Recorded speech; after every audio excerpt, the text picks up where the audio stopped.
Good afternoon. Thank you very much for coming to our seminar. University of Tsukuba is very happy to join this prestigious organization, US-Japan Research Institute, along with Kyushu University and Ritsumeikan University. We have joined USJI this April. And this is the first seminar University of Tsukuba sponsored.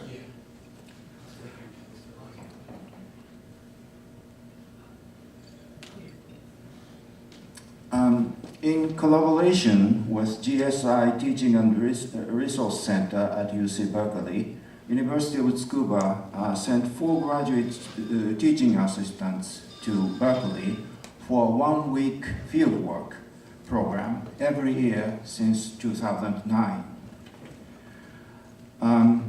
This was a part of the activities of a program called Improvement of General Education based on Tsukuba Standard, which was selected as an educational good practice program by Ministry of Education in Japan since 2008. This experience gave the panelists today from Tsukuba and Berkeley a chance to rethink US-Japan relationship in the age of globalization and in the age of higher education reform. If higher education reform in Japan is to go beyond superficial adaptation of successful US models, mutual understanding between the two distinct educational cultures is essential. I'm honored to have Linda von Herne and Sabrina Soracco from UC Berkeley as our panelists. Linda von Herne is a Director of Graduate Student Instructor GSI, Teaching and Resource Center at University of California at Berkeley.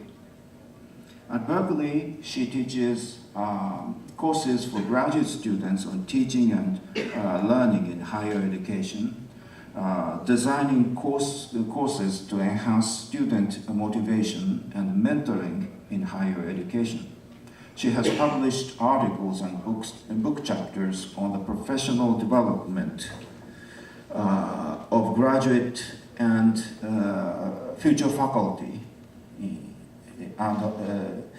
and on feminist, psychoanalytic, and post-colonial perspectives on the teaching and learning of foreign languages. Sabrina Soracco is Director of the Academic Services Unit in the Graduate Division at University of California, Berkeley.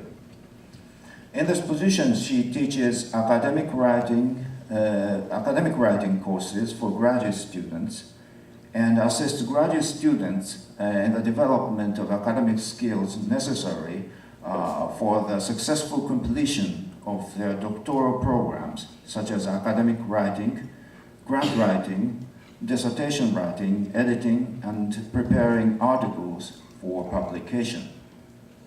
Linda von Herne and Sabrina Soracco are the directors of Berkeley's Summer Institute for Preparing Future Faculty. In the last several years, Linda von Herne and Sabrina Soracco have lectured and conducted numerous workshops in major Japanese universities trying to establish preparing faculty programs, including Hokkaido University, Tohoku University, and Tsukuba University. Their insights are invaluable in discussing US-Japan relationship in higher education reform. And due to shortage of human resources, I will double task as your moderator and a panelist. My name is Yoichiro Miyamoto. I teach American Literature and Cultural Studies at University of Tsukuba. I'm not a higher education specialist, and I'm not an administrator. I committed myself to educational reform at University of Tsukuba merely as a foot soldier who actually teach and innovate in the classroom. I'd like to, the first panelist is myself, and I'd like to begin my presentation.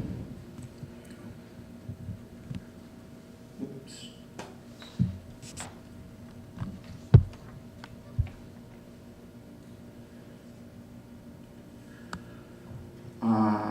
I'd like to begin my presentation by quoting from an old Time magazine article. It is from August 1, 1983 issue, a special issue on Japan that celebrated all aspects of Japanese culture and society. In their view, even Japan's educational system tempts imitation.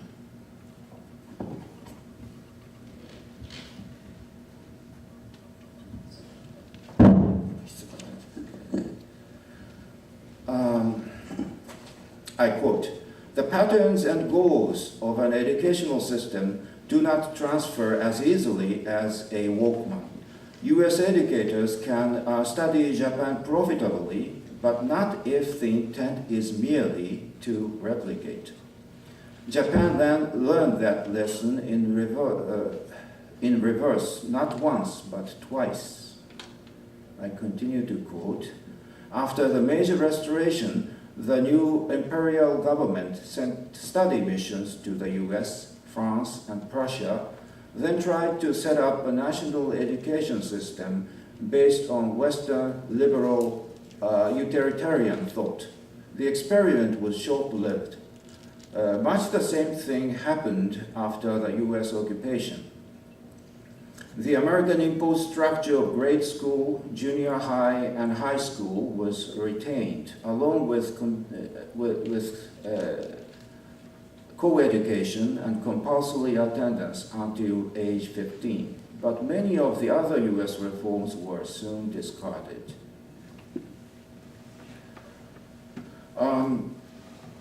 This quotation served for me as a reminder of the inherent danger of what we call educational reform. The educational system, the Time article warns us that educational system is something that cannot be merely replicated, and the Japanese have already learned that lesson. It is ironical that Time magazine claim we have learned that lesson, because we obviously haven't. Since the late 1990s, the Japanese universities have tried to emulate American educational system in droves. Syllabus, student evaluation, faculty development, PDCA, professional development, writing seminar, learning outcome, active learning, PFF, and TA.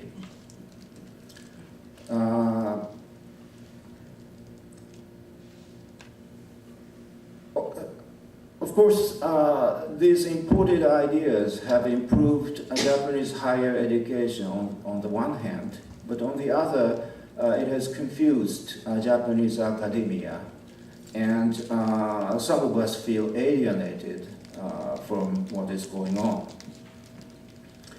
And personally, I think I have witnessed too many occasions in which superficial imitation of American system resulted in a bureaucratic facelift and devastated the ecosystem of Japanese higher education.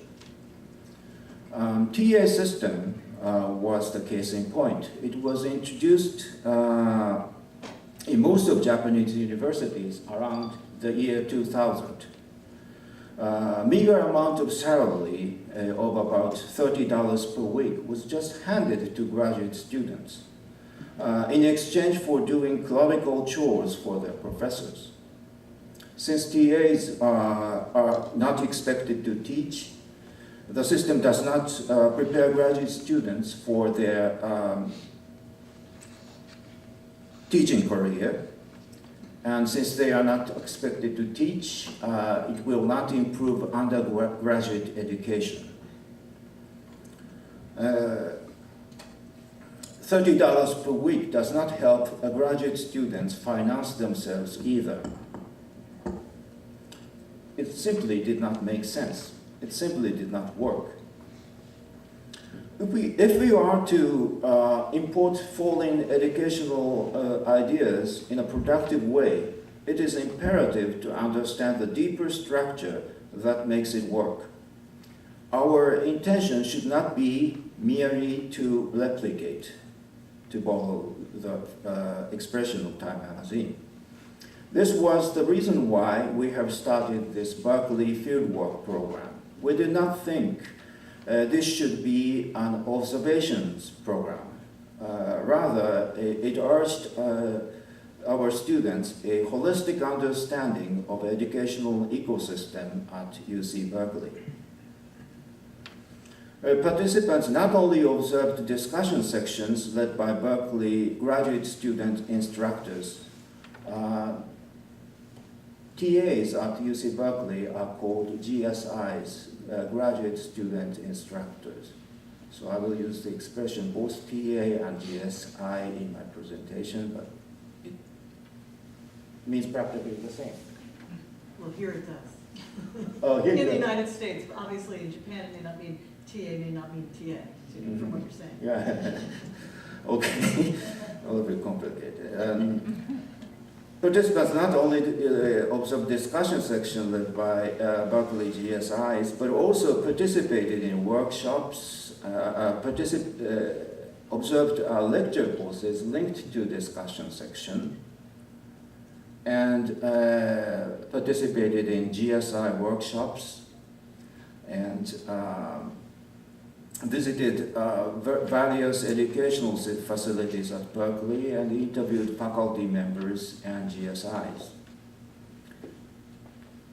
And we compiled a report each year. In our 2011 visit, on our visit on March 2010, we even observed a students' strike against the budget cut. Some of my students participated in the rally and interviewed the protesters. So we tried to experience all the aspects of Berkeley's education. And each year, the participants compiled observation report, a report of their findings each year. 2011 version is on the reception table, so please feel free to pick it up. I feel very proud of what the students wrote, and it is in Japanese. I wish I could have, I had time to compile a bilingual version, but that's what we could do.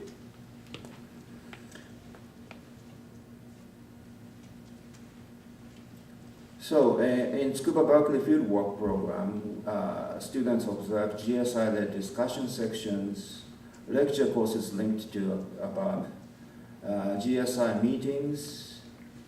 We observed 300-level pedagogy courses for GSIs, workshops for GSIs, and interviewed a lot of people. Although this fieldwork is a cornerstone of our PFF program, it cannot work by itself. So before the fieldwork, we have started a lecture course on pedagogy, titled Teaching as Professions. In this lecture course, we covered such topics as history of general education, the role of TAs in American colleges, methods of active teaching, methods of teaching academic literacy, how to use Moodle, and other educational technologies, and educational planning, classroom harassments, how to avoid classroom harassment, and crisis of contemporary higher education. And the participants were expected to actually teach discussion sections before and or after the visit. And in 2009, I started a course titled Reading Contemporary Culture. It is a lecture course in which like 20 different professors talk about various issues. We have established an optional non-credit discussion section led by Tsukuba TAs who visited UC Berkeley. In the first semester, the topic of the lecture was the shadow of the U.S. In the shadow of the U.S. I did most of the lectures, and the TAs provided various discussion topics to make the lecture accessible to first-year students. This is a general education course. So they discussed on topics like how did Obama change perception of the U.S. It was in 2009. Patriotism in U.S. and Japan. Is America sheriff of the world? Peace. Immigration in U.S. and Japan. Transnational labor. Pro-life, pro-choice. Religion in America today, and so forth. Graduate students proved to be very imaginative in enhancing our lecture course, which tended to fall apart because a number of lecturers teach this course. It tend to fall apart, but the TAs put together those topics. And they provided a course web page using educational software called Moodle, and they uploaded lecture outlines, PowerPoint slides of the lecture, instructors' articles if available, and Q&A for them, links to resources on the net, announcements, and manual for thesis writing. They also screened various films related to the lecture. You might be wondering why Bewitched is in this film program, but it was a very good choice. The graduate students discussed with undergraduate students how Americanness was invented by Japanese actors and actresses who dubbed this TV program. They invented certain kind of accents, Japanese accents, to create Americanness. And it was an interesting discussion. And they also planned and did field work. In this photograph, TAs took students to various war memorials around the campus of Tsukuba University. The TAs planned this field work alone and conducted very successfully. So this is the general outline of the course titled Reading Contemporary Culture. It is a general education course. And we did a 60 minutes optional TA-led discussion section each week. And in the last meeting of the semester is obligatory to all students. And they discussed various topics in 6 different TA-led groups, and 6 screenings of films each semester related to the discussion section. And students can turn in term paper instead of taking the exam under the guidance of TAs. And 1 TA meeting per week, right after the lecture. And we chose the topic for the discussion and simulated the discussion sections. And TAs turned in 1-page report on each discussion section. I didn't ask for it, they did it on their own. And this became a booklet of all the discussion sections. And this booklet became an invaluable resource for next year. And in 2011, this discussion section became a credited regular course. And this became a very invaluable resource. So this is the outline of PFF program at Tsukuba. We try very hard to replicate what you have at Berkeley. We did one-day teaching conference for open to all graduate students. And we did graduate course on pedagogy titled Teaching as a Profession. And then we took our graduate students to Berkeley fieldwork. And we also I offered a graduate course for English majors titled Pedagogy and Literary Theory. And some of them participated in international workshop conducted by Linda von Hele and Sabrina Sorako at Hokkaido University. University of Tsukuba co-sponsored this workshop. And in 2012, we are offering various faculty development programs and made it open to graduate students. In pedagogy and literary theory course, here's the reading list for the course. And as you can see, I try very hard to help graduate students understand the history of literary theory in relation to pedagogy and in relation to the understanding of higher education today.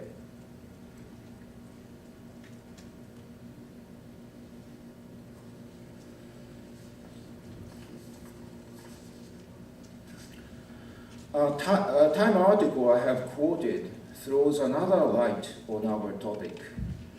It is about the relationship between economy and education. Time's interest in Japanese education was apparently triggered by the economic success Japan achieved in the early 1980s. The Japanese reform in higher education since the late 1990s, on the other hand, was driven by the sense of economic crisis. In order to survive in the emerging global economy, higher education needs to be reformed. It is of little wonder that the US higher education became a model of the reform, especially after the boom of American economy during the Clinton administration.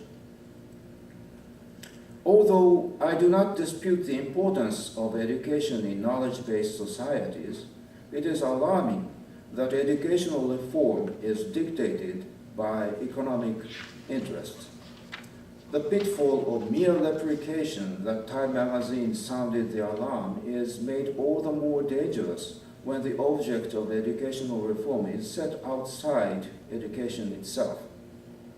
Furthermore, there is another twist in US-Japan relationship with regard to higher education reform today. The US itself is no longer regarded as an economic success. It is in fact in deep economic dysfunction. As evidenced in the current presidential campaign, no one seems to have a real solution to the worldwide economic crisis. Neither austerity nor government intervention seem to cure the root cause of dire economic crisis. Neoliberalist ideology that underlies so-called reform was not the answer to this crisis either. In this day and age, we are hard put to find suitable model of reform if we rely on economic criteria alone. In our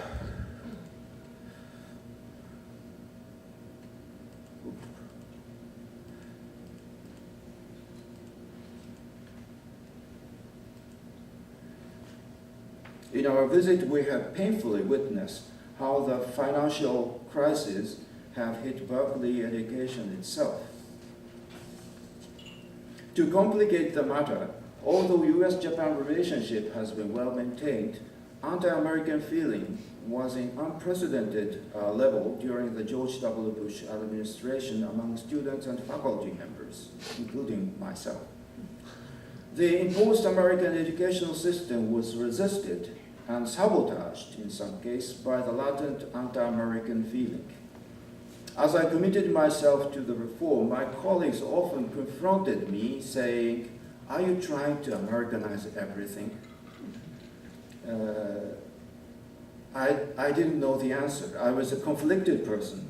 Although I am against the idea of Americanization as much as anybody else, I consider almost all aspects of Japanese higher education call for reform, and I cannot think of a better model than the US higher education. The US-Japan relationship in higher education reform thus became a complicated issue. I have committed myself to the higher education reform not as a decision maker, but as a foot soldier. A foot soldier who actually teach students, coach TAs, experiment in classrooms. Foot soldier's role is to check if adopted teaching methods and educational systems make sense in Japanese classrooms. In the past 6 months, I was assigned to draft a scheme to globalize our education at Tsukuba.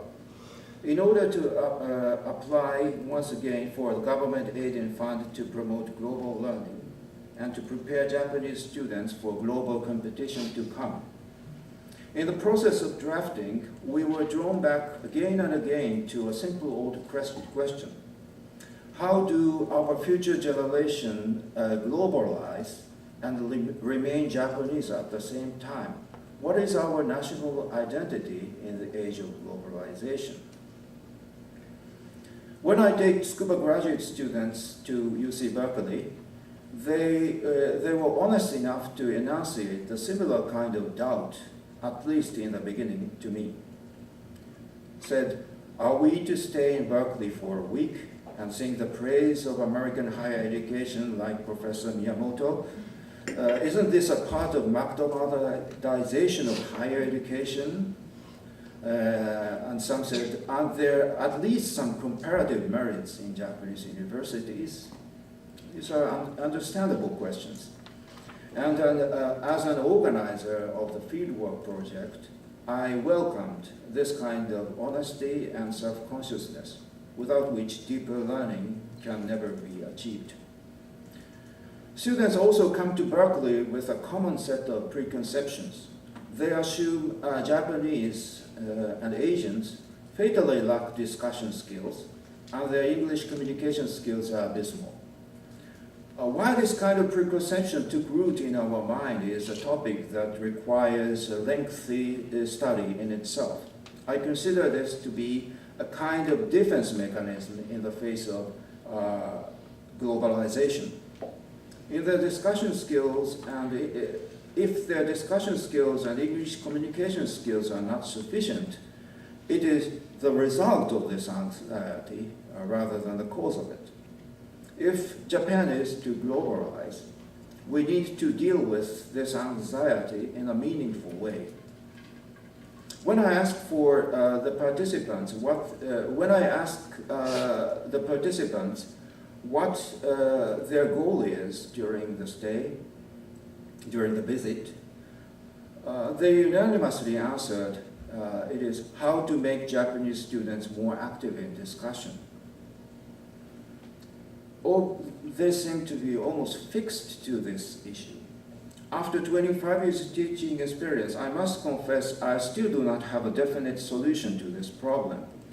When the graduate students raised this question, they were asking to themselves, should Japanese students behave like Americans? Or should we compete with Koreans and Chinese in terms of aggressiveness? Those anxieties were the participants they themselves have. In other words, graduate students who participated in the Berkeley fieldwork were faced with national character issue.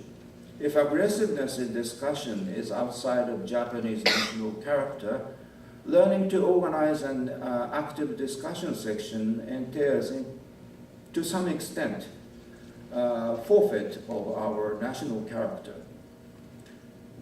Should we repudiate our national character in order to survive in the globalizing world? I'm so happy to report that this dilemma dissolved in a productive way as the fieldwork progressed. Their self-consciousness were gone within a couple of days. One of the graduate students wrote in the report, I'm quoting, "Students at Berkeley are hugely more active in classrooms compared with the Japanese students. This should not be explained away as a difference of national characters. It is the result of a long and ongoing process of structuring and restructuring the educational system at Berkeley." This is the words of participant on 2010 fieldwork. I cannot agree more. On observing Linda von Hede's workshops, some of the participants wrote that they were convinced that it is not a matter of national character, but a matter of methodology in organizing discussion. What Linda von Hede and Sabrina Soracco demonstrated to the participants is that there are pedagogical methods that transcend national characters. If pedagogy to some extent is transnational, what about Japanese identity in the globalizing world? Though through this experiment, I think I have discovered something deeply Japanese. In March 2012, this March, our delegation made a successful presentation of what they have learned at Berkeley in English. And this year we did the fieldwork together with Tohoku delegates, and both Tohoku students and Tsukuba students did a very good presentation in English. I was so impressed with their performance because I was writing a kind of strategy paper on globalizing Tsukuba education then. Of course, the central issue I needed to address in it was how to make Japanese students overcome their insularity and be more expressive in international contexts, how to make them express themselves in international settings. The issue simply wasn't there as our graduate students did their presentation.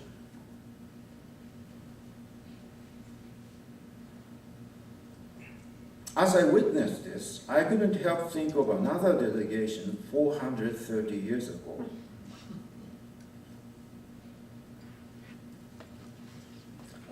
Tensho Boy Envoys of 1582. I'm perfectly aware that this is a far-fetched association, but please bear with me. Helped by Jesuit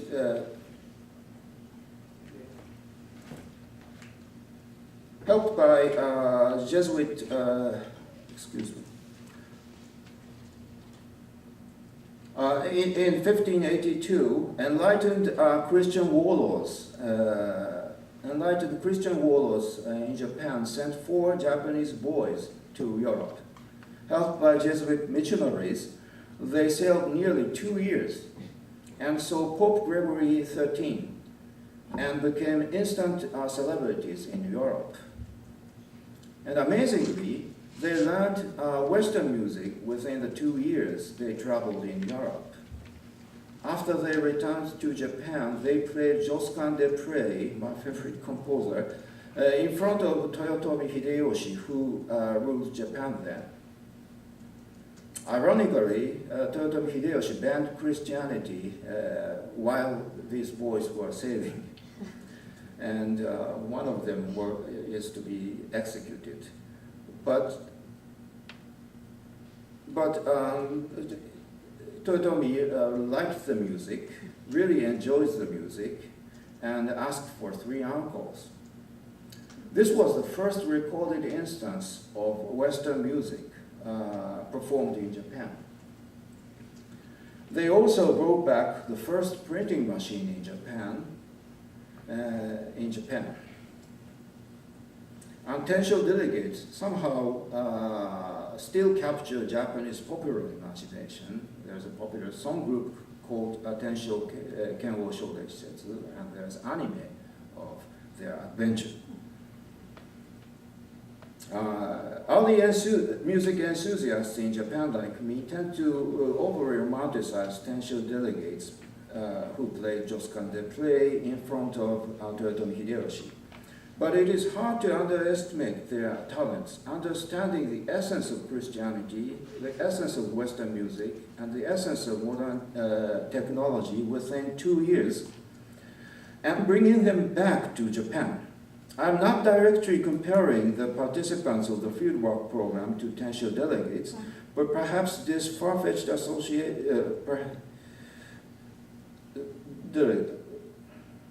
delegates. But at crucial moments in Japanese history,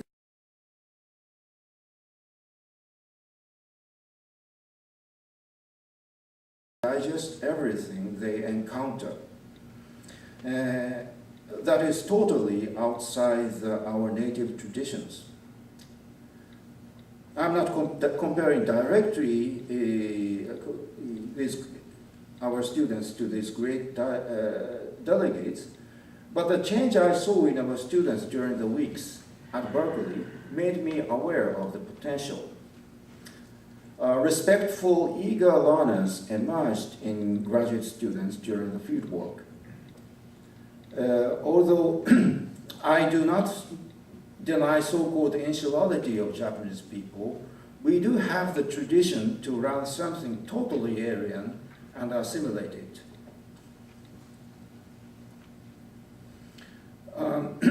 Uniqueness of the Japanese culture in this age of globalization may well be in this pattern of non-linear learning of other cultures.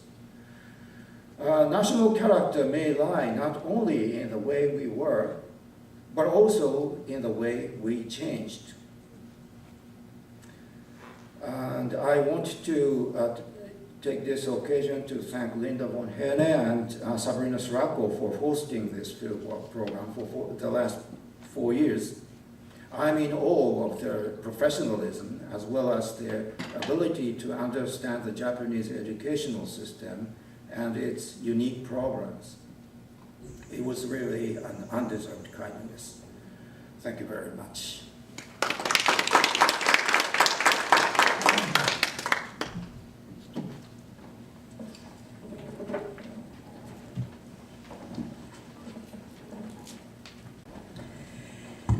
Well, good afternoon.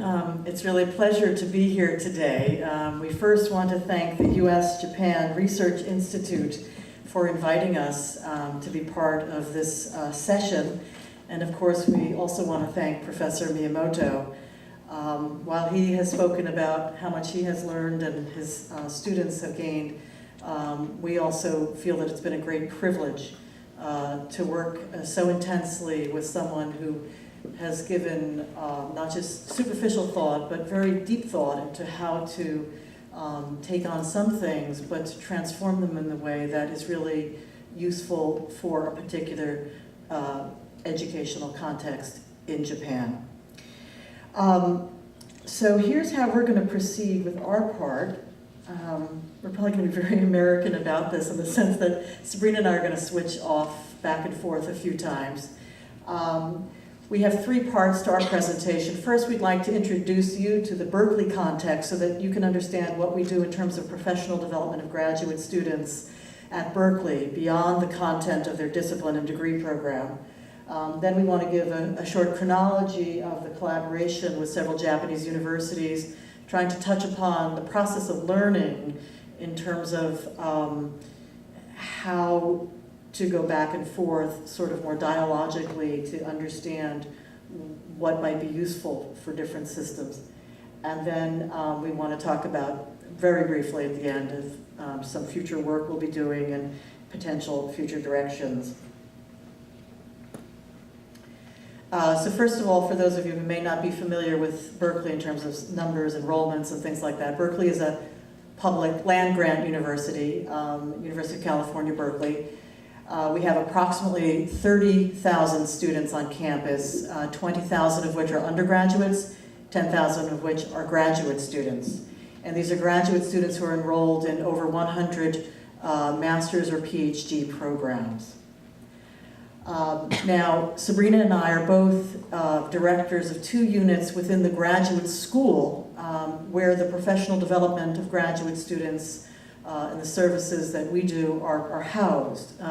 So we work in tandem with departments, but we're 2 units that are responsible for identifying the professional development needs of students and also then developing programs to address them.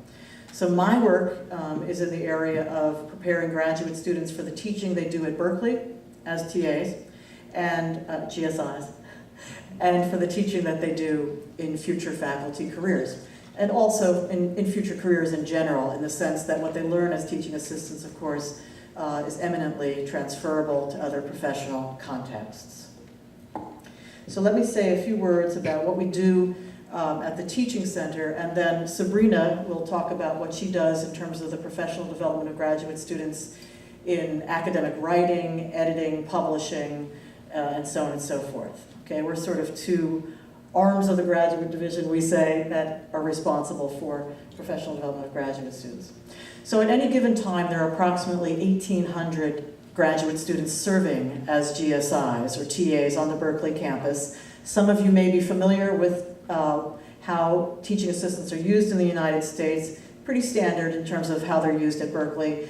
Most of them are teaching sections, that is sections, smaller discussion sections that are tethered to larger lecture courses. So in these sections, this is the place where undergraduates have the opportunity to work in smaller group settings, to apply the material, to handle the material, to actively engage with the material, and to integrate what they've learned in the lecture into more of an ongoing learning process. So our role is to prepare graduate students for this, and we have a number of programs that we use at Berkeley. I also want to say that Berkeley has been very proactive in, on the Senate level in terms of its faculty in articulating policies that pertain to how the university, what the university sees as its commitment to making sure graduate students get the training they need. So we offer a day-long teaching conference for all first-time GSIs take this conference. There are about 800 in the fall, 300 in the spring, so it's a rather large undertaking. This is to prepare them for teaching. We also offer workshops throughout the semester on a variety of topics. For example, running effective discussion sections, creating grading rubrics, using group work effectively, working with student writing, developing course syllabi, developing a teaching portfolio, supporting student inclusion and well-being, and a variety of topics. We also provide consultations one-on-one for graduate students, for TAs. We also have a service where we go into the classroom and observe the teaching assistant, and then also can do that with videotaping, and then we watch it together and establish goals and steps the graduate students can take to improve in teaching.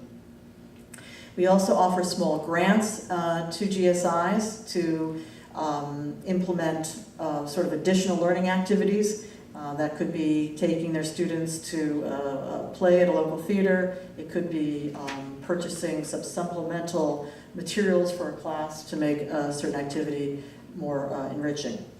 And then we have awards through, we have outstanding GSI awards, and then we have awards also for faculty on mentoring GSIs. And this is an important component of our work, is with faculty on how they should be guiding the work of GSIs. And I'm pleased to report that many faculty at Berkeley really do a stellar job, and then we have an award that we give each year for those faculty who really have gone above and beyond and really have done a good job.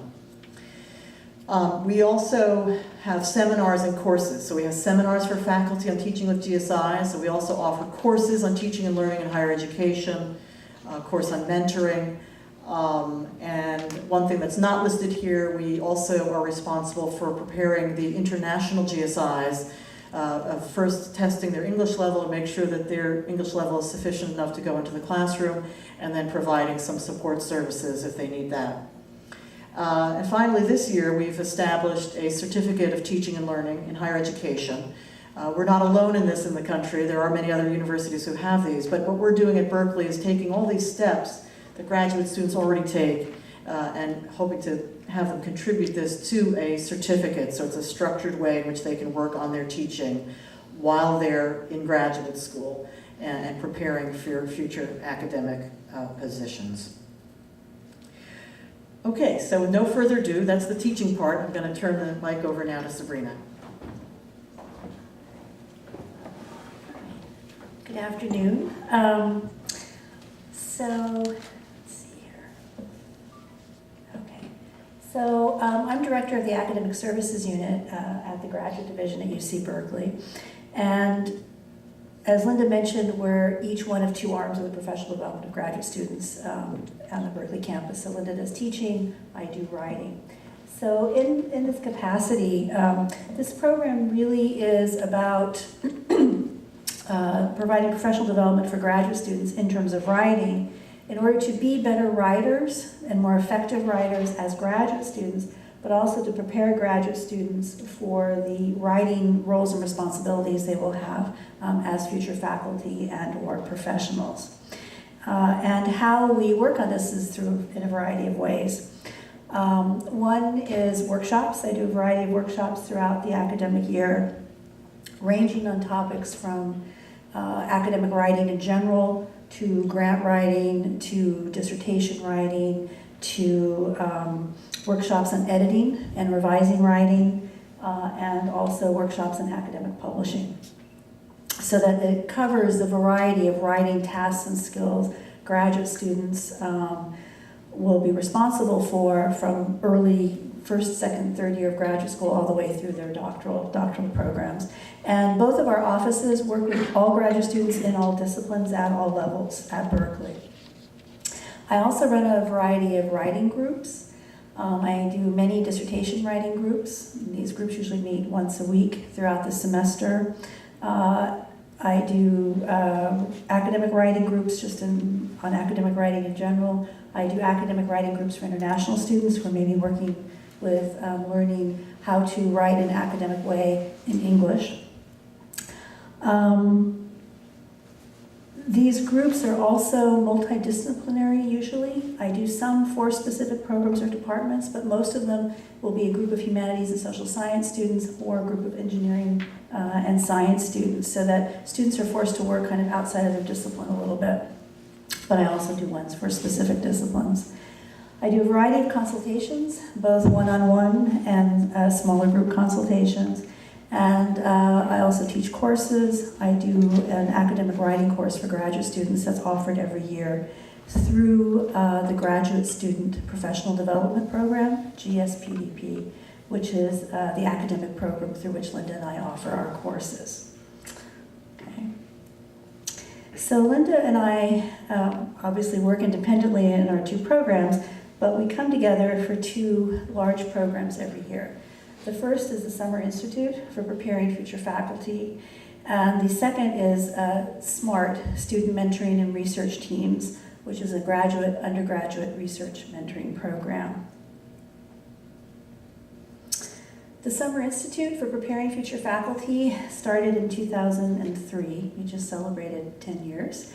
And this program is for UC Berkeley graduate students from any of the disciplines. Students apply to take part in the Summer Institute as they are nearing the end of their doctoral program. The Summer Institute takes place for 6 weeks, usually end of May through the end of June. And the graduate students that just finished this year's program will be going on the academic job market this fall, possibly next fall. And the purpose of this program is to ensure that Berkeley graduate students are better equipped to go in the academic job market in terms of being prepared and having successful applications, but also knowing which type of academic jobs they should be looking for, what types of things they need to be aware of in that process. All the graduate students that are called their Summer Institute Fellows are required to take a core course, which is called From Graduate Student to Faculty Member. And Linda and I co-teach this course, which meets for 4 hours every week.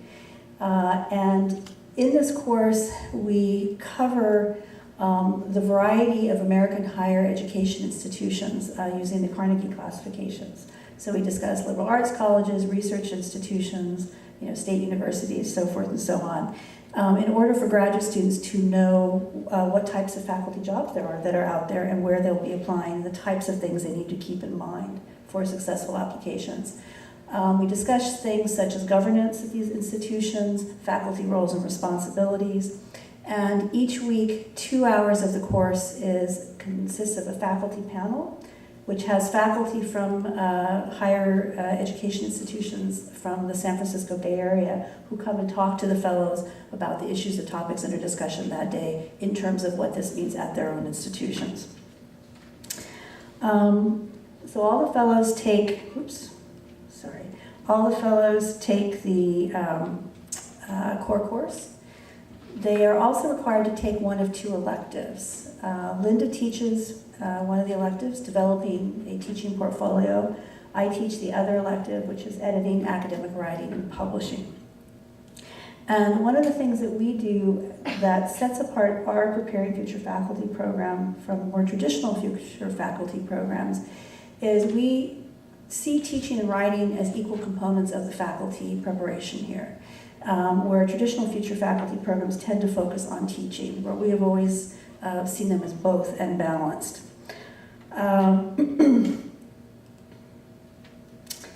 And let's see. So it's a little bit more holistic in that sense, one of the things that we aim for. The outcomes of the Summer Institute is each fellow will either have a completed teaching portfolio or will have a sample of academic writing that they choose to work on in my elective. One of the things that I focus on, you notice it's called editing, academic writing, academic publishing. The course focuses on the students learn what it means to be a professional editor so that they start to see how an editor looks at a manuscript and works with a manuscript. One, to assist them in being better writers, but also as they go into publishing, they start to realize what types of things will be expected from them as someone who submits a manuscript, but also as they work themselves in future editorial positions. Okay. And the other program I mentioned was SMART, Student Mentoring and Research Teams. This just started this summer. It was a pilot this summer, and Linda and I do this program. And it's a undergraduate research mentoring program. And this is expanding our graduate student professional development a bit. We both work on mentoring, but this is about mentoring graduate students, mentoring undergraduates in research. So the benefits, we hope, for graduate students are to think about and understand what it means to mentor an undergraduate in research. How do you teach an undergraduate in research? How do they assist you with your research? And this will make them better candidates on the job market as far as being able to work better in broader ways with undergraduates. And for the undergraduates, it provides a research experience and enables them to acquire research skills in terms of the project they're working on. And ultimately helps them decide if they want to go to graduate school, and focus on research, and will enable them to be more successful candidates or applicants. And so this is a little, very quickly, an overview of what Linda and I do in terms of graduate student professional development at Berkeley, both individually in terms of our own offices and also in the programs that we collaborate on and run together. What we'd like to move on to now is Linda will start discussing the history of our collaboration with Japanese universities.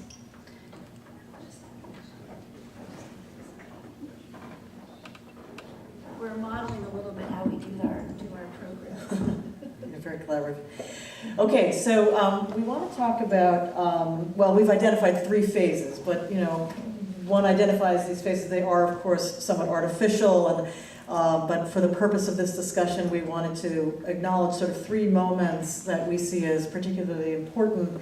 It's not to say that phase 1 isn't still ongoing, or that phase 3 won't be continuing for a long time, or whatever in Japanese universities. But this is our way of sort of constructing a story, I suppose, in terms of from our perspective about the collaboration and how we worked in conversation with our colleagues at several universities to as they constructed their programs for graduate students in teaching. So in about, I think it was about 2006, there was sort of a flurry of faculty from Japanese universities that were coming to Berkeley asking us about how we go about using and training graduate students for teaching. So my sense is that there had been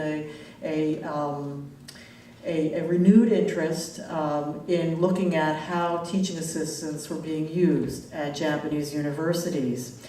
And so these discussions, began back in about 2006. And I was, of course, immediately struck by the fact that there were major differences in terms of the way we use TAs, not to say that one is better than the other, but I was immediately having to step back and realize that as a person who prides herself on seeing, sort of benefiting from working with differences, I wanted to make sure that we were not just assuming, well, the Japanese should do what we do here in the United States. So one faculty member in particular from the Hokkaido University of Education in Hokodate, Professor Utagawa, arranged for me to come to Japan in 2007 and to give several talks there. What that did was it enabled me to really think about the history of the use of teaching assistants, both at Berkeley and in the United States, the role of our center and centers like ours in preparing graduate students for teaching, and also how we go about leveraging not just centralized resources like our office, but also how we work with departments and individual faculty so that this is a multi-voiced endeavor. And so I went to Hokkaido University first, and then Tokyo University of Agriculture and Technology, and then Tsukuba University, where I met Professor Miyamoto for the first time. And by the end of those talks, what I was realizing is that rather than thinking that somehow the Japanese universities should wholesale sort of start completely rethinking teaching assistants and, pay them a lot more. I mean, that would be good too, but pay them more and have them just take on full-fledged responsibilities, which was sort of the history of what American universities did without training. We realized in my conversation with Professor Miyamoto, what I think crystallized was that a better place, most likely for Japanese universities to begin, would be to think about the responsibilities of preparing the graduate students for future faculty responsibilities. So I was very happy in 2008 when I was contacted by Professor Miyamoto, who then came to Berkeley, and we really started our conversations in earnest about what this might look like. And I guess what I want to say is it was this power, sort of our willingness, I think, to really listen and to flesh out the differences in the systems, to really come to sort of decisions, and this is what I think Professor Miyamoto was referring to today, is to not have a superficial pasting on to another system what works for for the U.S., but rather to really listen and to think it all through and to come up with what is going to be able to take root, take hold, and make sense in another system. So that was what I considered the sort of first phase. And now Sabrina is going to talk about the second phase and the beginning of the third.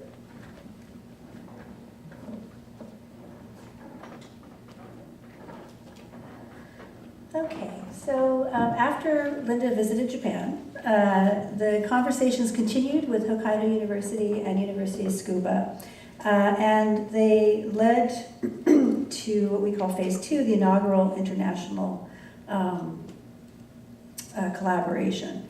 And this was the International Symposium on Professional Development in Higher Education that was held the last week of July at began at University of Tsukuba and then ended at the University of Hokkaido. And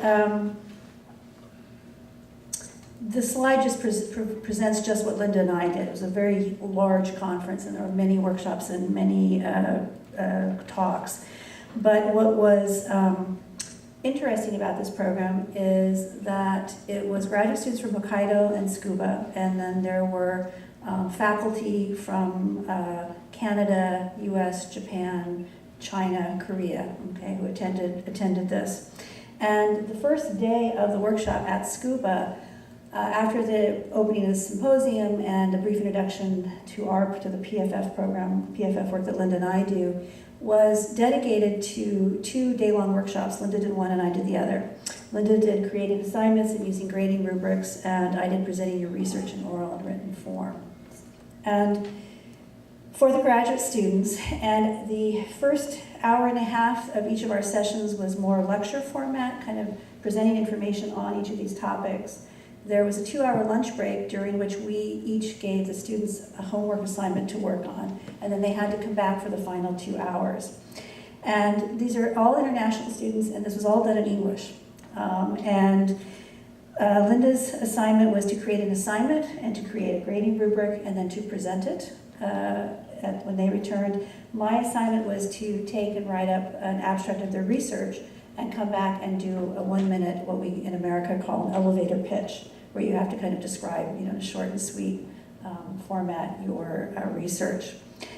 And both of these workshops were topics we had done here in the United States, but they were pretty much the same, with the exception that they were longer. Okay, we wouldn't usually take a whole day and have the break and maybe have such long presentations. But what was very nice for us is all of these students, and I don't know how comfortable I would be in a foreign language having to do something, the assignments we gave up in a different country. All of the students took the challenge, did it, and did very well. I mean, I think we're all pleasantly surprised at just how well everyone did, and the kind of good humor and fun, too, that was there. So that was kind of a lovely way to start this week. And then the Tuesday, the remaining day at Tsukuba, and then the Thursday and Friday at Hokkaido were more traditional conference papers and presentations on a variety of topics in terms of graduate, faculty, professional development. But the Monday was the really hands-on part. And we dubbed this section sort of Phase 2 because it seemed to be kind of a turning point in our work in Japan, in the sense that Phase 1 was this kind of information gathering and conversations back and forth. This is what we do, what do you do, so forth and so on. This here was where Linda and I brought to Tsukuba what we do here here in the United States at Berkeley. So it was the first kind of concrete, hands-on aspect or workshop that was done. And it ended up, I think, kind of being a dry run for what was to later become the work we do, say, at Hokkaido University for their Preparing Future Faculty program. So in March of 2010, July of 2010, and July 2011, Linda and I have gone to Hokkaido and have done a 1-week version of our summer institute. And it's 6 weeks now, the one we do in Berkeley, but we do a 1-week version. And it's not a distillation of our summer institute. When I mentioned we had the core course that dealt with from graduate student to faculty member, preparing, getting ready to apply for academic jobs. And then we had the 2 electives on teaching portfolio or writing.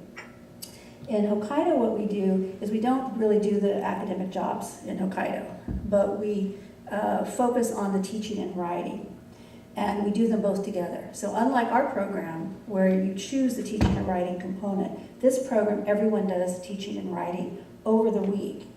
And Linda and I do each about 5 workshops. Linda does basics of teaching, designing course syllabi and learning objectives, creating and using grading rubrics, teaching large lecture courses, and finally the ethics of teaching. And the 5 workshops I do are basics of academic writing, writing and submitting conference proposals, submitting articles to international journals, writing abstracts, and the last is editing and revising writing. So we each do 5 workshops, but we do them where they're integrated into the whole week. So the program starts, well, Linda will do basics of teaching, and then I do basics of academic writing, then she does designing course syllabi, and then I do writing and submitting conference proposals. And we are in the same room with all the participants. Usually there's about 30 graduate students from Hokkaido and from other universities in Japan and other parts of the world.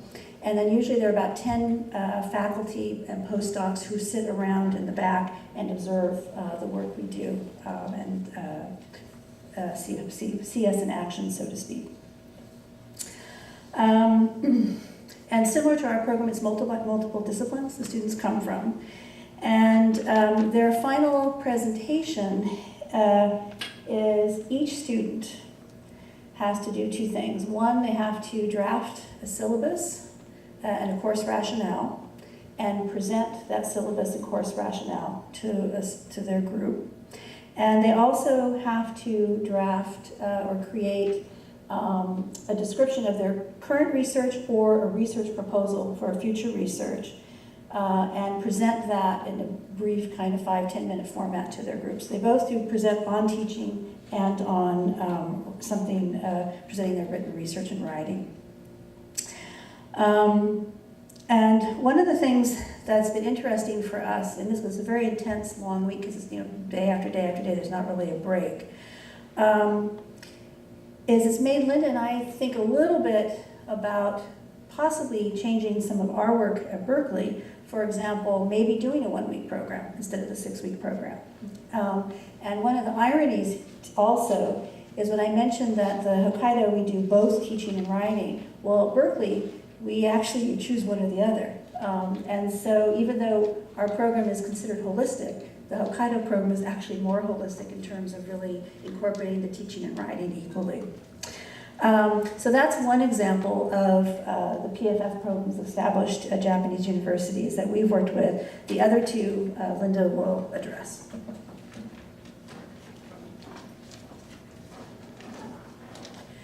So I'm not going to go into as much detail, and I don't need to, of course, in terms of the University of Tsukuba's program, because it's been so well described by Professor Miyamoto. But I want to say a couple of things. As you could hear from Professor Miyamoto in the description of his program, it has really had the benefit of building in a piece of exploratory field research at Berkeley. And it's not so much the idea of simply coming to Berkeley to observe what we do at Berkeley, and as he mentioned, the sort of the genesis among his students in terms of their thinking too.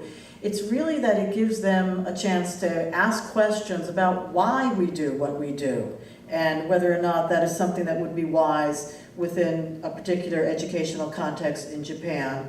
And what we do is we allow ample time for debriefing sessions, for example, at the end of the day, so that we can really have a lot of time to wrangle with the questions that all of us have and to think more deeply about the rationale for what we're doing. In a sense, what we're engaging is sort of the process of reflection on why we're doing what we're doing in teaching and learning. And this, of course, is, I think, one of the most important things that any educator can do. And so this program has enabled us, across these 2 universities to really promote a culture of reflection among these graduate students who are preparing for future faculty positions. And I think it's that kind of bedrock of thought process in terms of what enables someone to not necessarily simply replicate, but rather call into question what one wants to adopt and what one would not. Now, one thing that has come really up in our work with the universities, with Hokkaido and Tsukuba and Tohoku, is also characteristic of American universities in terms of their preparing future faculty and TA development programs, and that is the real insistence on programs that address the specific needs of the institution. So we're glad that there are a variety of approaches that are emerging in Japan for how to do this, because what might work at one institution may not be the best for another institution. And so in that sense, the variety of approaches, I think, are instructive, and there can be learning all around. The other thing I want to touch upon is the notion of transnational pedagogy that Professor Miyamoto mentioned. And I think this is really important because we were quite tentative about wanting to ask, to sort of use a rather American approach, active learning, group work, and so on and so forth, with our Japanese counterparts in Japan. And there's also a considerable number of international students from who are enrolled at Japanese universities who are taking part in this too.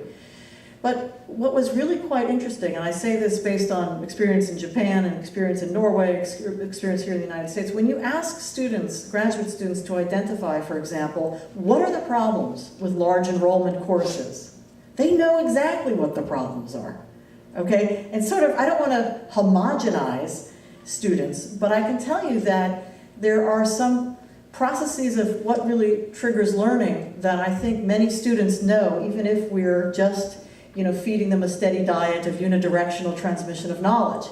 So that was the first thing. The second thing was, it was quite interesting to see that they were very able to identify what the qualities are of good learning experiences, okay? And that is going beyond just superficial memorization, but of applying material, analyzing, synthesizing, and so on and so forth, those things that really lead to critical thinking. So while we, on the one hand, are attentive to differences, we also have been, I think, recognizing that, of course, as Professor Miyamoto said, it's not the national character that that's involved in terms of whether or not one can or cannot participate in certain learning activities, but we have to ask people what they believe or how they believe learning takes place. And I think when you do that, you can really see that the stereotypes we have about the educational approaches, both in the United States and in Japan, can be productively called into question. Now, the program at Tohoku University just started this past year.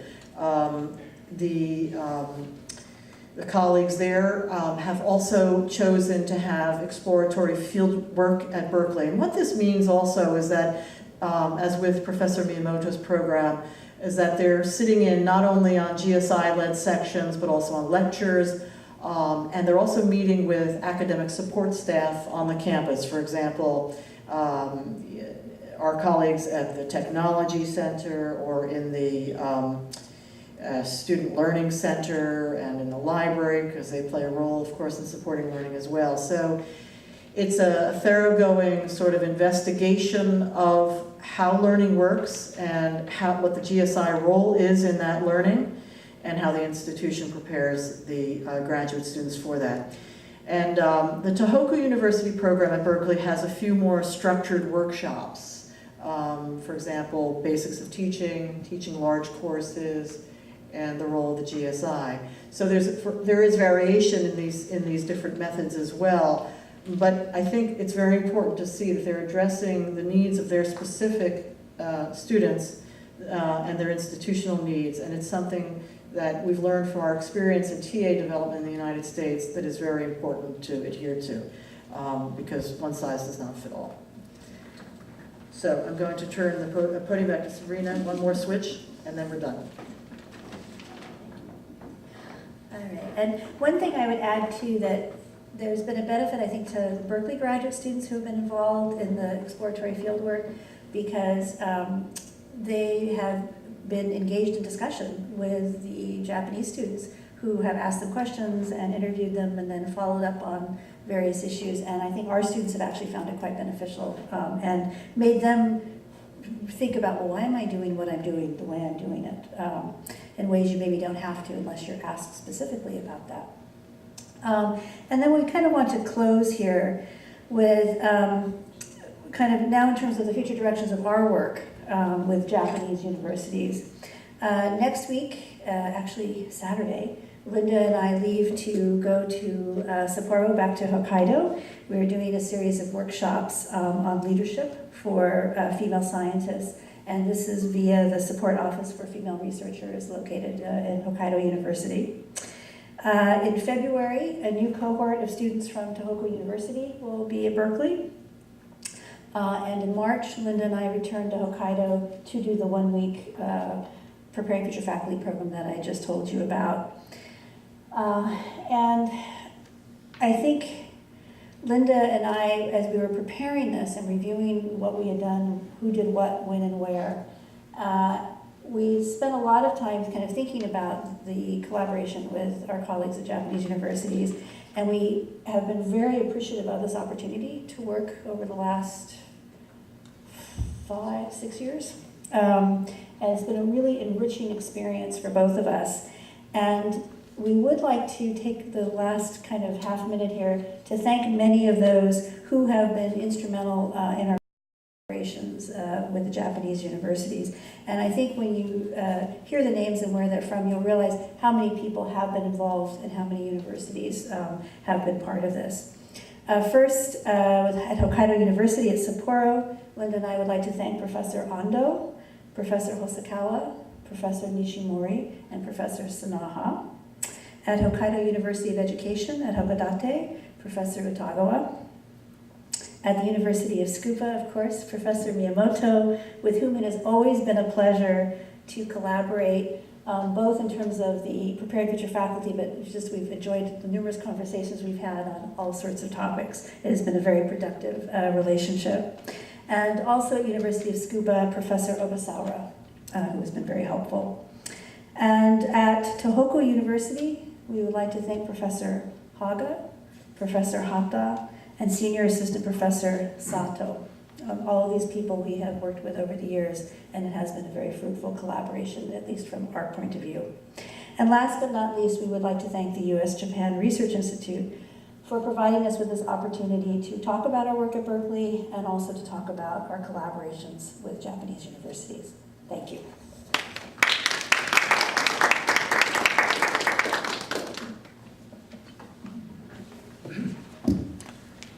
We welcome questions from the floor. Please raise your hand and please give your name and your affiliation, please. And collaboration with psychologists was mentioned, and I was just wondering what kind of psychologists. For example, experimental research, maybe cognitive behavioral, or maybe psychoanalytic. I'm not quite sure if we mentioned collaboration with psychologists. That really hasn't been specifically what we've been doing. So maybe you could say more about your question in terms of. Yeah, I thought I heard one of you mention that you welcomed collaboration with psychologists at the university. That has not been the focus of our work. Oh, it wasn't? Okay, thank you. No, sorry.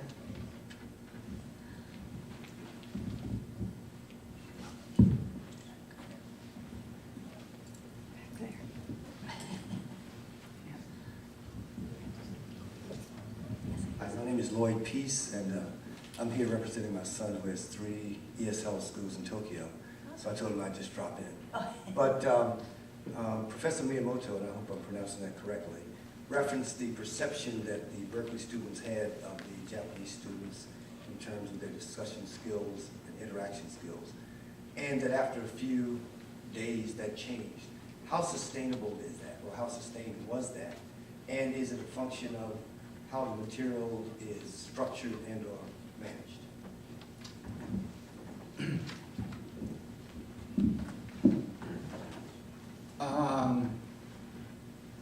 I think with the participants of the field work, it was sustained very well, and they do not feel very self-conscious about their English conversation skills or participating in discussion in international skills. But moreover, when we co-teach discussion sections with the TAs, we do not feel, we do not have anxiety about people not speaking, students not speaking out, or something like that.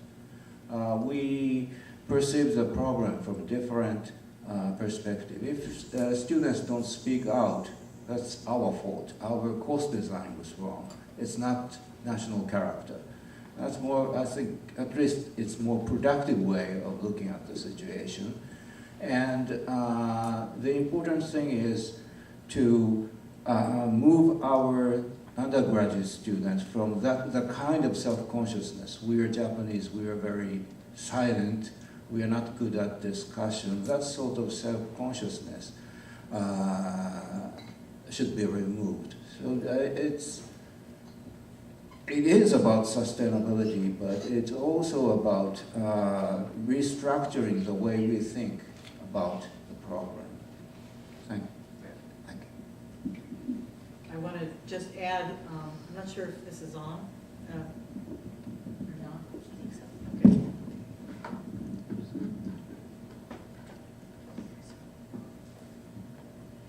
Okay. What I just wanted to add was one of the things that we hope is that there will be renewed funding, for example, for Professor Miyamoto's program, because it has to be done small in terms of working very carefully with a small group of students. But you know, the idea that there needs to be a long-range plan and commitment to this if the change is going to be sustainable and enduring. And also it would take, for example, Professor Miyamoto working with a number of colleagues across the disciplines who would also begin this type of work in other disciplines as well. So he would be sort of preparing other faculty in how to work well with TAs. And this is really, based on our experience at Berkeley, crucial. The role of a faculty member in preparing the GSIs for teaching, it can't be done just from a center or just, you know, from just imagining somehow they're going to, you know, do the right thing. It takes a lot of thought and commitment for faculty to work as Professor Miyamoto has. So my hope is that there will be sustained funding for the program.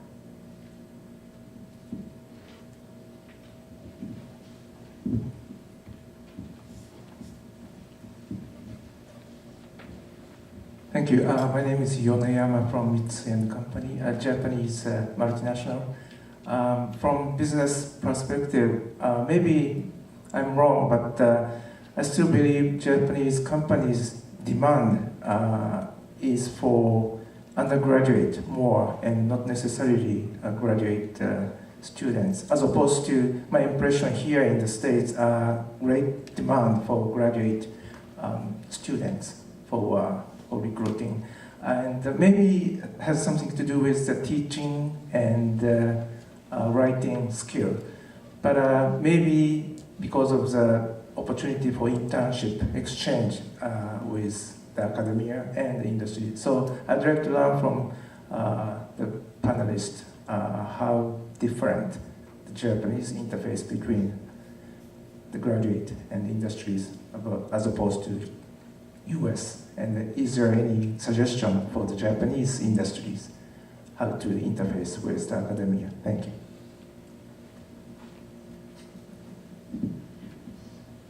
Well, what's interesting is that if you can institute a program such as the one that Professor Miyamoto is conducting, you certainly have a better chance of having undergraduates finish at the institutions with better skills all around, not just content knowledge, but those procedural skills, those academic skills such as ability to express ideas in writing and to give oral presentations and so on and so forth. So the idea here is that you're preparing future faculty with this program, but the other effect of it is that you will be, if you have enough time for the graduate students to work in small groups with the undergraduates, and if they're well prepared to do that, you're going to get graduates from your universities that are skilled at a much higher level. And my sense is that that is what would be very useful to industry in terms of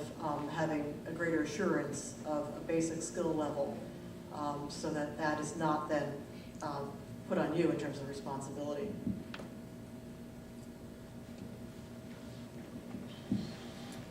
I want to add that the meeting like this, USJI, is very important to interface academic community and business companies.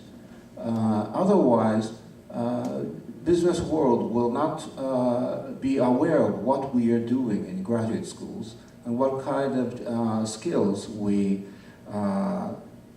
try to raise in our graduate students.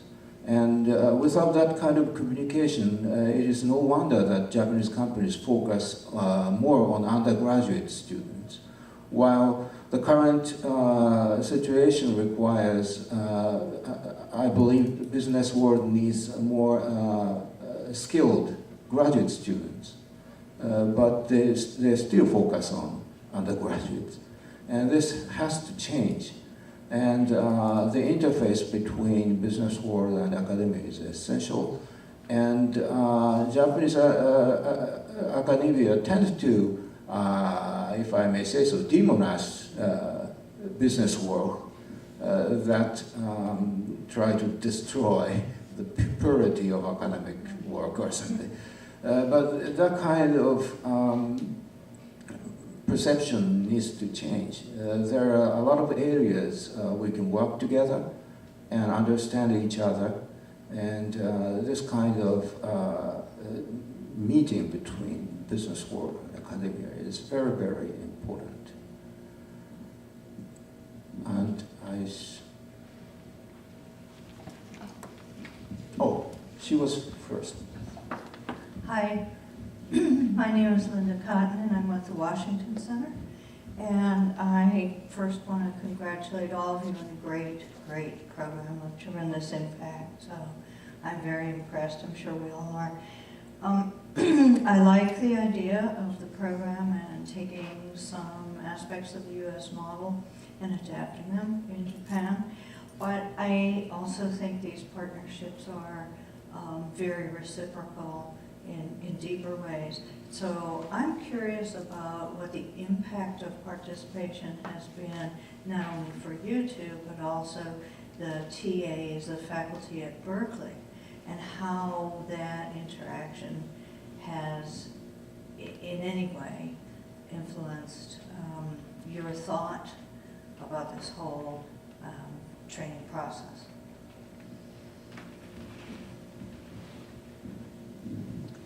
Well, in particular, I mean, it's not, the conversations that the graduate students at Berkeley have with the students from Tsukuba University and now Tohoku University as well have been extremely productive in getting the graduate students to understand that their experience of going through graduate school and having preparation for teaching is not universal.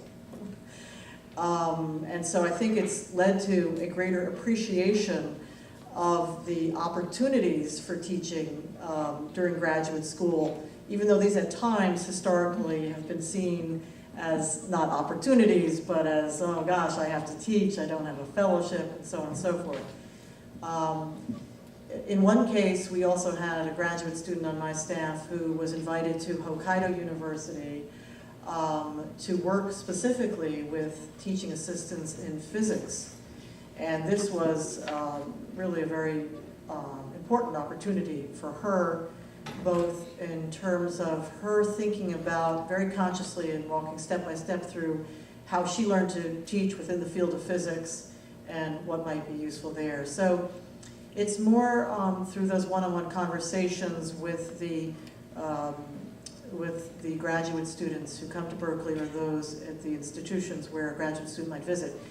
The faculty, I think, is an interesting thing too, because first of all, Berkeley faculty are incredibly open, as are the GSIs, to having visitors visit their classrooms. And I know we all feel grateful for this each year when I put out the call.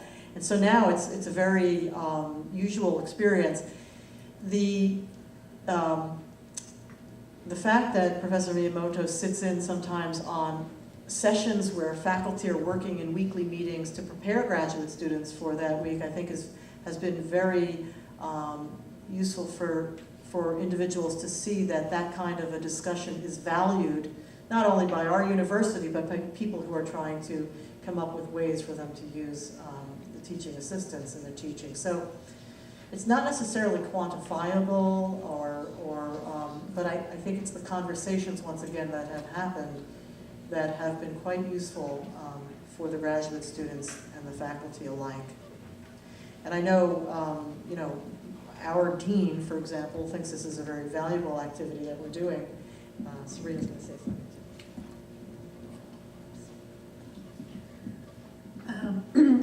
I think that when I mentioned that the benefit to our own graduate students is not only in having the Japanese students attend their courses and talk to them about seeing the sections they're leading or whatever courses they're GSIing or TAing, but also we have graduate students assist in the preparation before the Japanese students come, in terms of we map out the calendar, where who's going to go where, when, which faculty lectures, which sections they're going to go see. So they're also participating in, well, what do you think would give an interesting exposure to the type? There's all types of sections that are taught at Berkeley, for example. So what do the lab sections look like, the discussion sections, the design sections, and so forth and so on. So I think that discussion has been, that same way when I mentioned earlier, whenever you have to describe what it is you do and somebody says, well, why do you do it that way? That it forces you to not necessarily change what you do, but maybe get a deeper understanding yourself of, well, the reason we do this or how the section supplements the lecture. And then one thing that I have found particularly rewarding, and not that I didn't think I would enjoy it, but I didn't think I would find it as rewarding as I did, particularly with this last exploratory fieldwork with Professor Miyamoto's students from Tsukuba and from the Tohoku students, is a very jam-packed, week of events. And they may be going, one part of the cohort's going to attend this lecture or this section or go to the library and so forth and so on. And we had, kind of reporting back time scheduled in. So somebody was always in the office, or we had the conference room where after a group of students maybe attended a lecture by a faculty member, they came back and we all sat around and talked about it. And it was originally set up to be, we can answer any questions you might have. But they ended up morphing into something I think that was much more interesting, when they maybe started that way. But it usually became a discussion of, we were surprised that Professor X did this, or the GSI did that, or do you always do this, or how do you teach this? And we appreciated the honesty. I mean, I don't know what their Japanese students may have been saying when we were there and in Japanese, but I felt that the honesty of the questions, that Linda and I tried to foster an environment where, because we really wanted to hear what made no sense, or what do you think we shouldn't be doing. Not that we would change, but just to really engage the discussion.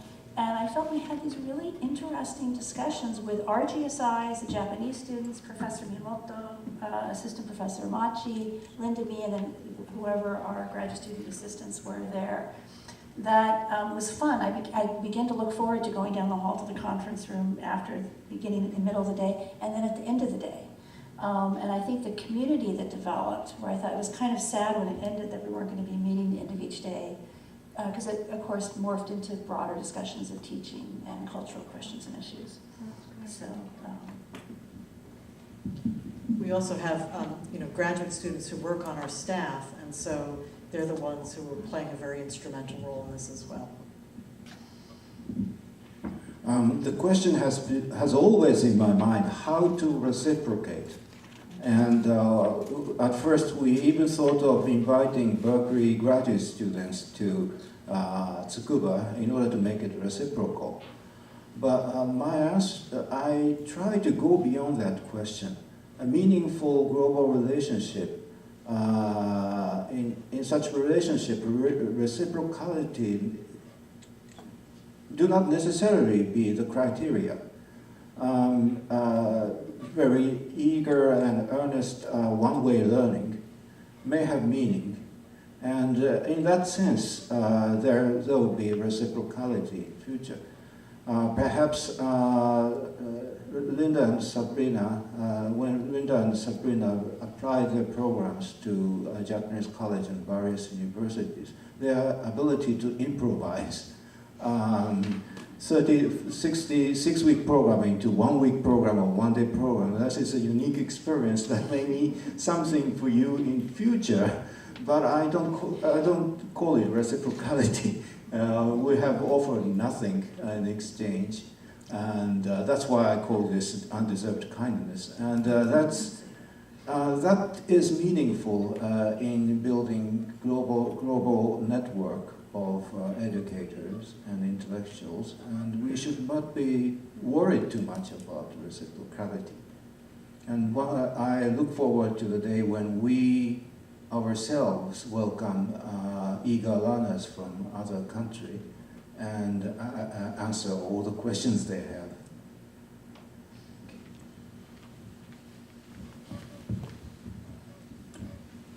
Hello, thank you very much for coming. I'm Erin Robertson, and I'm a graduate student at American University, and I'm studying international communication, and I just participated with the JET program. So I was just wondering, what does the U.S. Education reform, what does the U.S. stand to gain from Japanese approaches to their educational system, and as seen through this cooperative effort? And can you speak more about the cultural differences in TAing approaches that would maybe shed some light on that?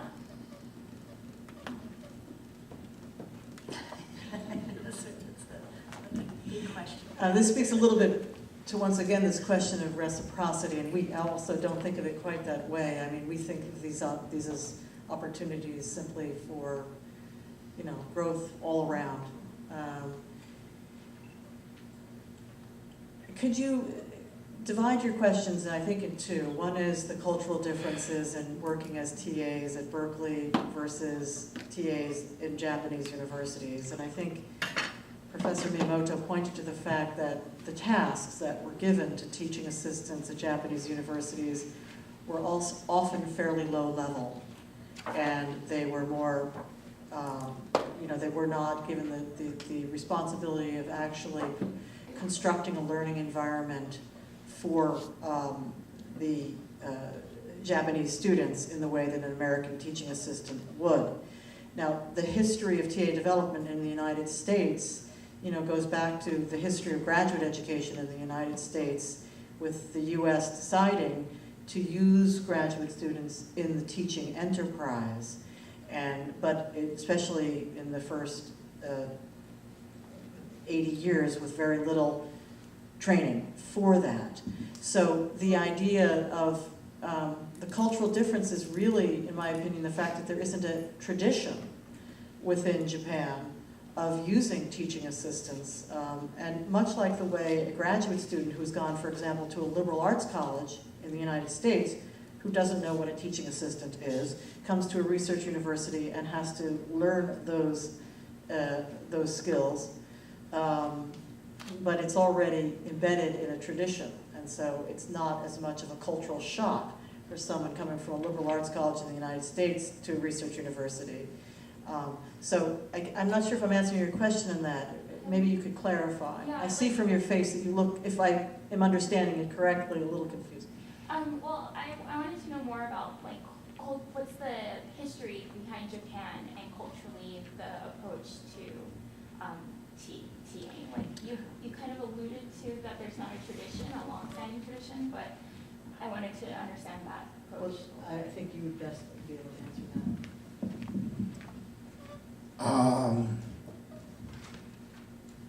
You will not become aware of your own tradition unless you're exposed to other traditions.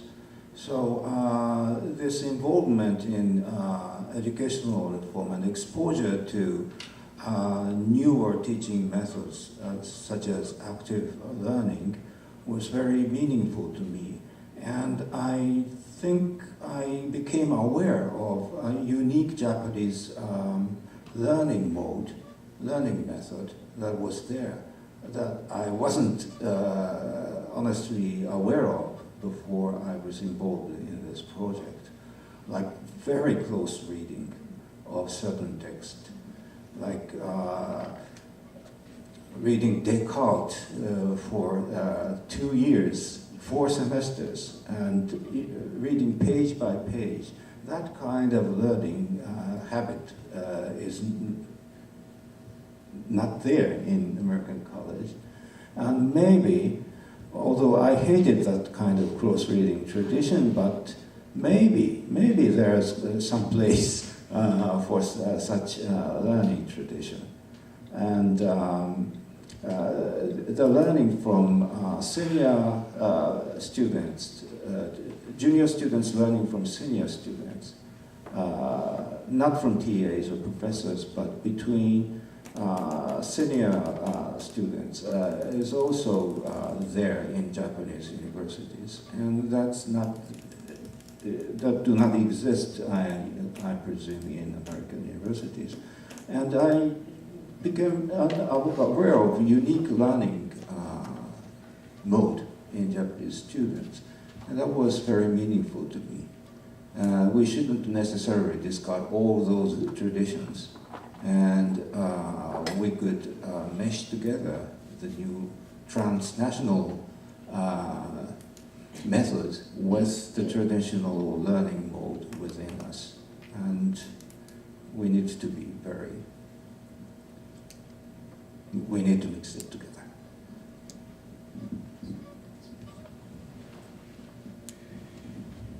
This will be the last question we can take.